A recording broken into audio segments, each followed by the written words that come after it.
Section 1. Curriculum vitae. You will hear a man and a woman talking about a curriculum vitae, or CV. Read the example.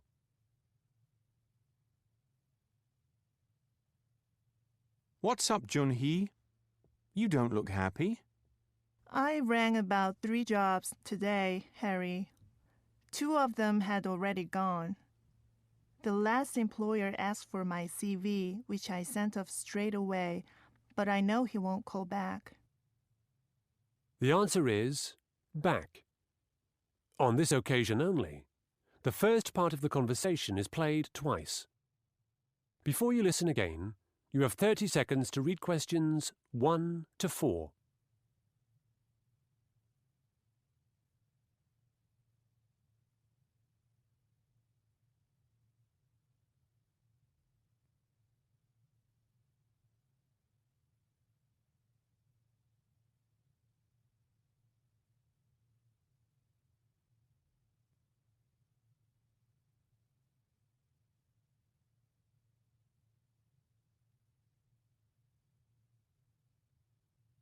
What's up, Jun-hee? You don't look happy. I rang about 3 jobs today, Harry. 2 of them had already gone. The last employer asked for my CV, which I sent off straight away, but I know he won't call back. Oh dear. Would you like a cup of tea? Thanks a lot. What I'd really like is some advice. I haven't had a single job interview in the entire month I've been looking for work, and if I don't find something soon, I'll have to borrow money from my parents again to continue my studies. I really don't want to do that. I saw your friend Fumiko today. Why don't you get a job with her in the cafe? I'd love to, but I've never worked in hospitality in any capacity. In fact, that's one of my problems. I don't have much experience at anything. I've only been a nanny for a summer in Paris just before I started my undergraduate degree. Didn't you work for your uncle in Seoul? I worked for a fortnight when his office assistant was away, but I wouldn't call that a job. What did you do? Photocopying and typing mostly. I'm not very good at typing. Is that job on your CV? No, I was too ashamed to include it. Besides, what would happen if anyone actually gave me a typing test? I'd fail miserably. I've got an idea. Show me your CV and I'll help you redesign it. Would you, Harry? I'd really appreciate that. Before you listen to the rest of the conversation, you have 30 seconds to read questions 5 to 10.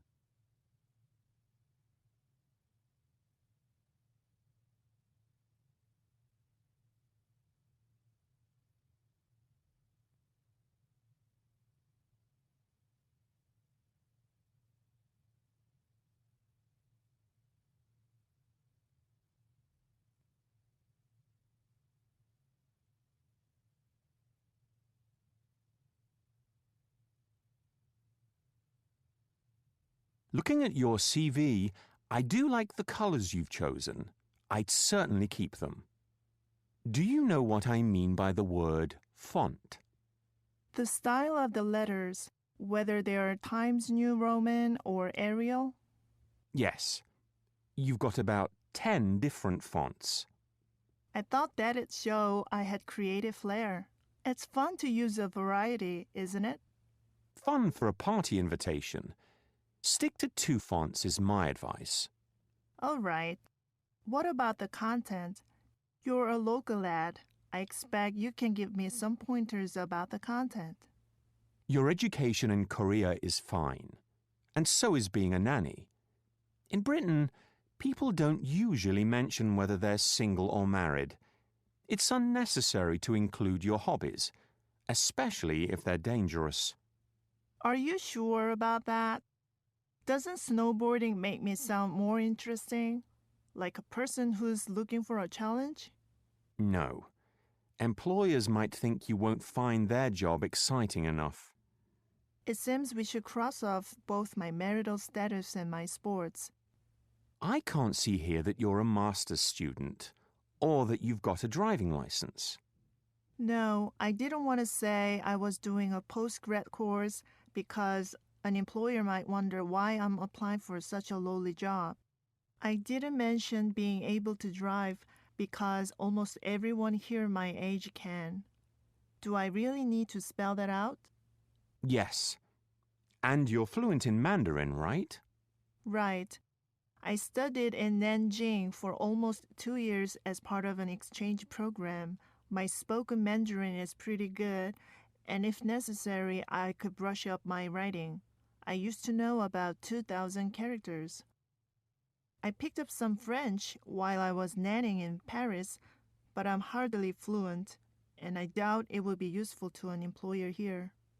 So, let's add driver's license and 3 languages as your skills. We'll forget about your being single and the snowboarding. Let's keep the blue, put all the text on the left, and reduce the fonts. Thanks, Harry. That's much better. Section 2. Copper Sculpture. You will hear an artist talking about her copper sculpture. Before you listen, you have 30 seconds to read questions 11 to 14.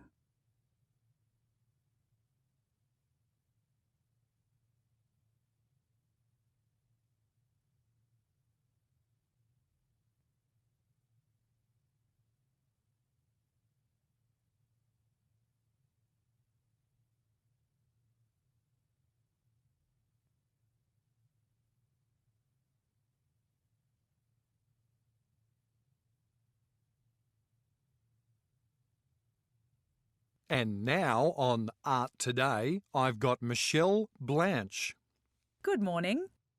So, you're off to Italy tomorrow? Yes, I'm taking part in a major international art exhibition called the Venice Biennale. Congratulations.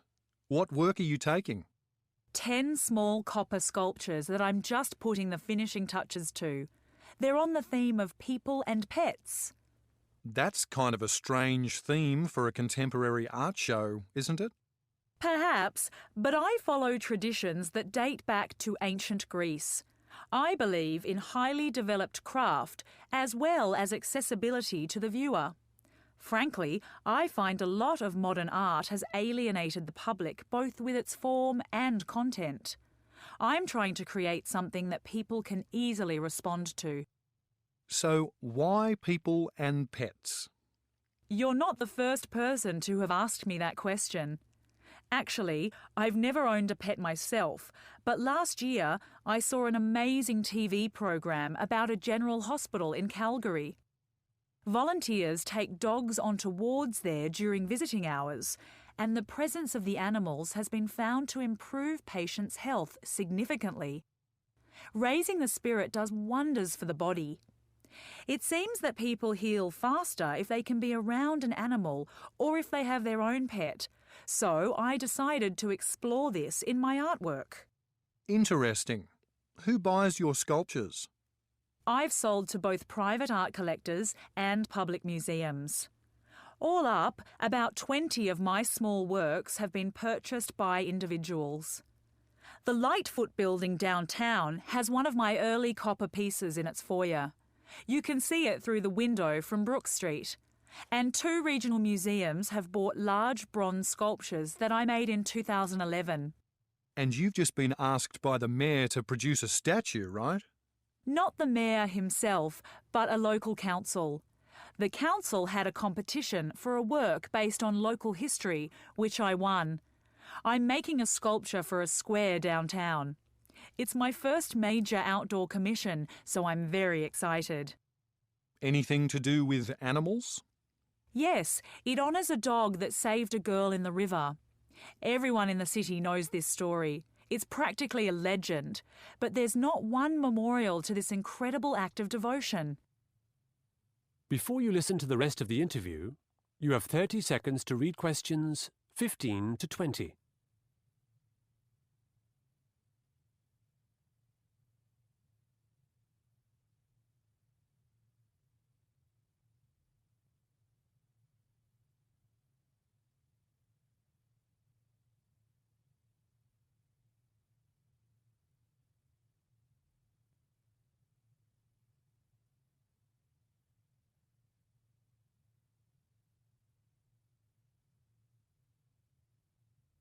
So, Michelle, tell our listeners about the process of making a large copper sculpture. For me, the process is as remarkable and as enjoyable as the finished product. It's physically quite tough, which I think accounts for not many women pursuing metal-based sculpture. Generally, I submit a portfolio of work to a client.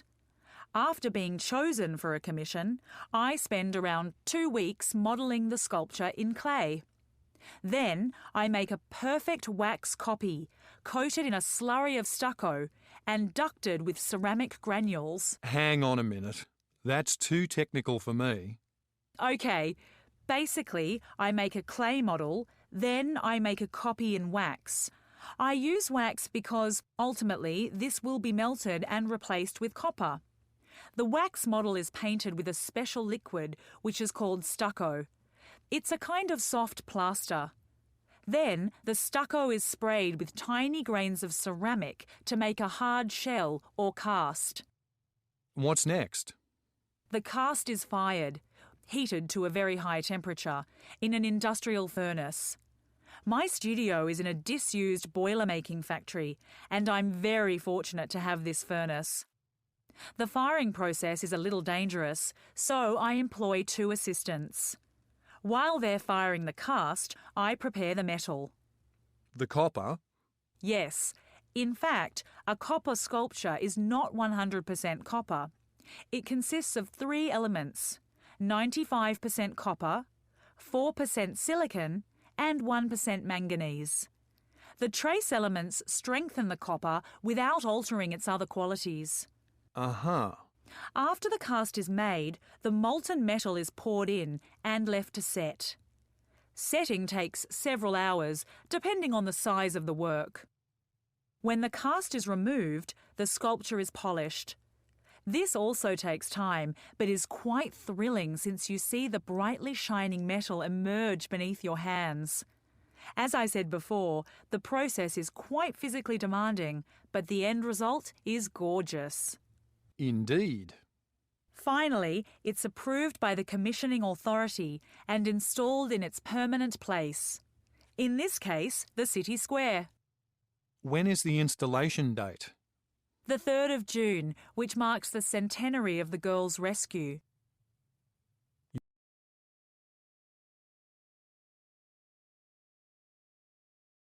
Section 3. University Counselling Session. You will hear a student talking about her problems with a counsellor. Before you listen, you have 30 seconds to read questions 21 to 26.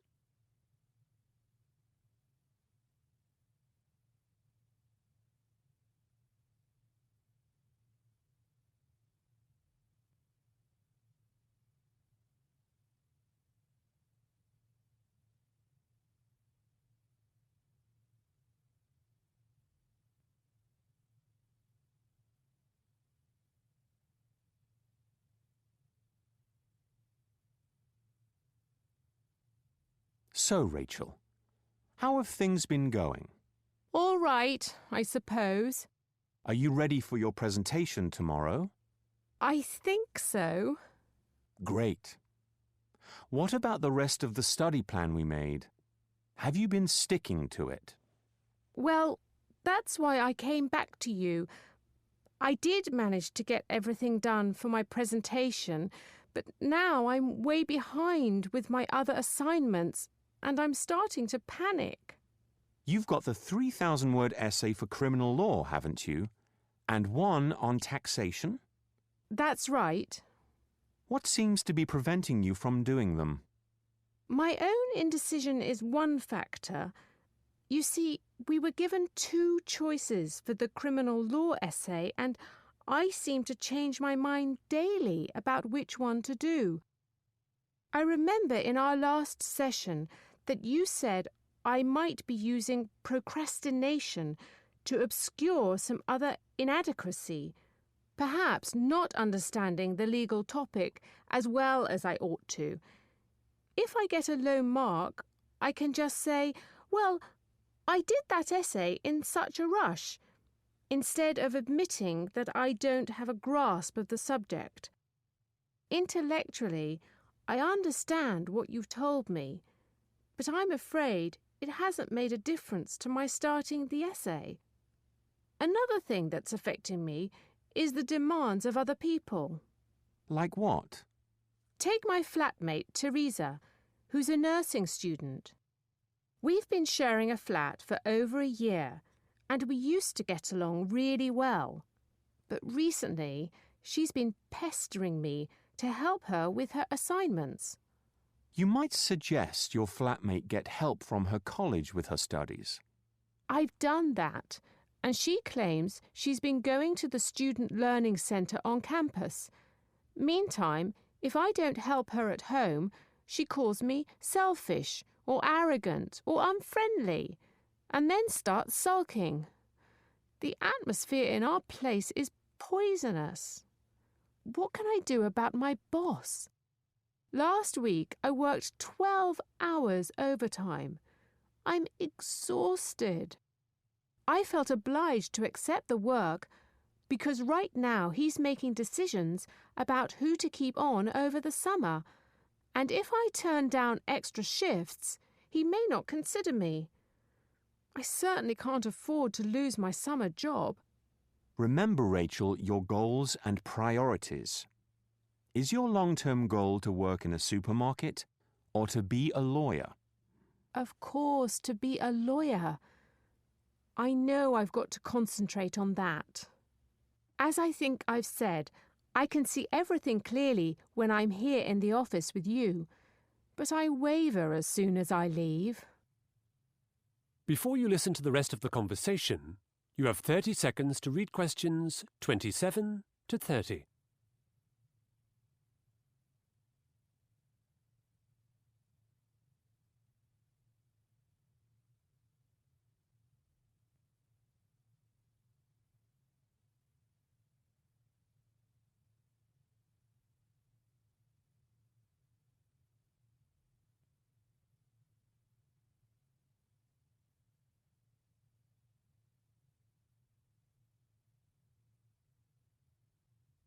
You wanted to talk about your ex-boyfriend, Dan. Yes, Dan.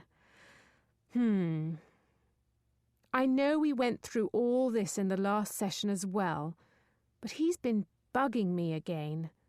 What does he want? To get back together.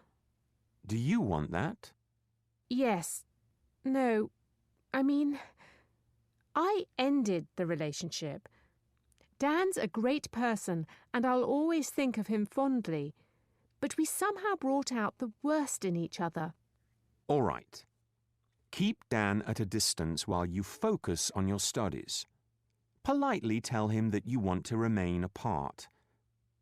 Let's make another study plan now with your starting work on your 3,000-word essay tomorrow. That's due on the 9th, isn't it? Yes, just 10 days away. I can't possibly do it by then. Even if I settle on a topic, the reading list is as long as my arm. And I've another confession to make. I've barely attended a single tutorial for that course, so I don't even understand the basics.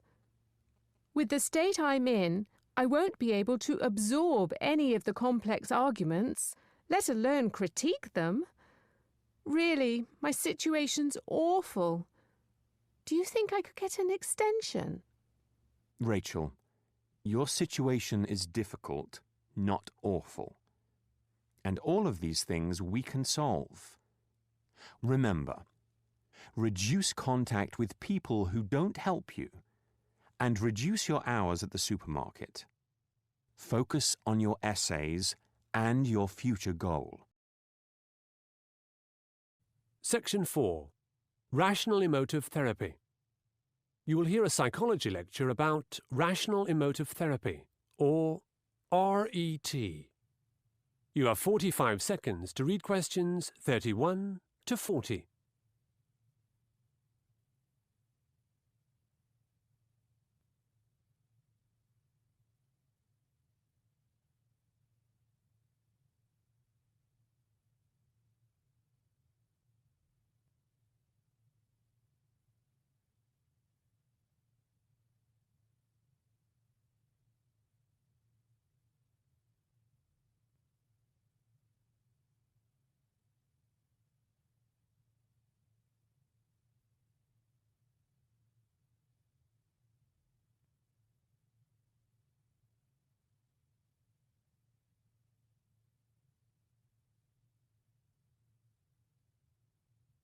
Good afternoon. Last week, we discussed why people seek therapy. This week, we're going to look at one kind of psychotherapy called rational emotive therapy, or RET. But before we get started, I'd like to quote a first-century philosopher called Marcus Aurelius, whose words I think are apposite to this discussion. He wrote something like, "The universe is about change. Life is what thinking makes it." RET is also about accepting the world while changing thought patterns. RET was created by an American, Albert Ellis, in the 1950s. The main aim of RET is to develop healthy emotional responses to cope with unfortunate circumstances.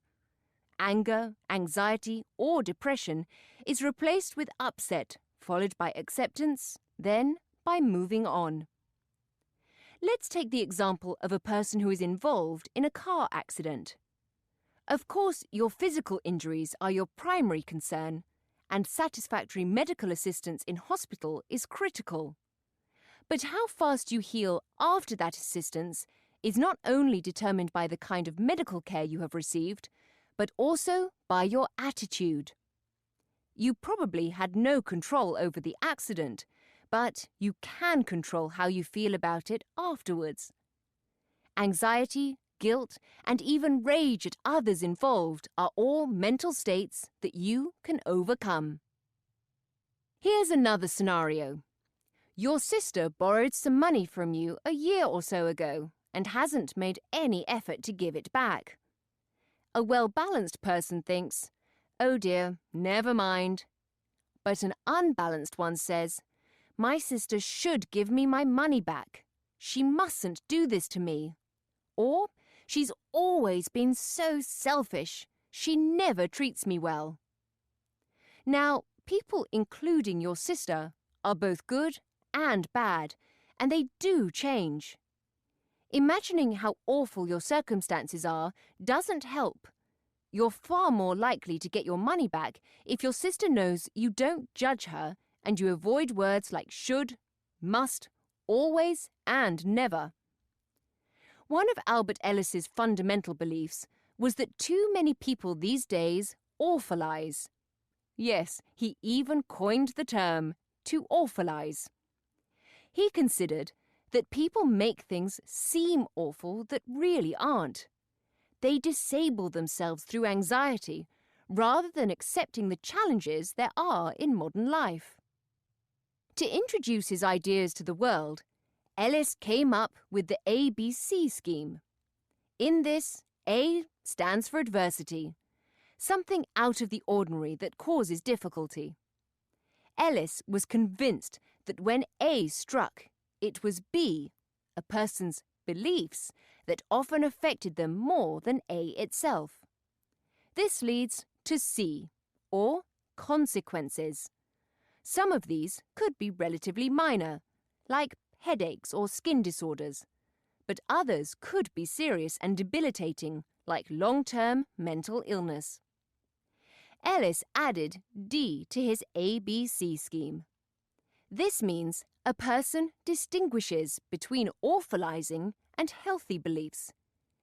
During this process of distinguishing, a person's mental worldview undergoes a significant change, and as a result, he or she makes a genuine recovery. Albert Ellis set up his practice in the cosseted world of New York City, where the majority of his patients could afford superior medical care and probably hadn't really experienced any great trauma. So what if something really awful does happen? How would RET be effective with those sufferers? Quite a lot of research has been done on refugees from major conflicts.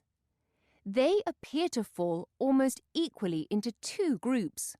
One, the badly affected, and two, the largely unaffected.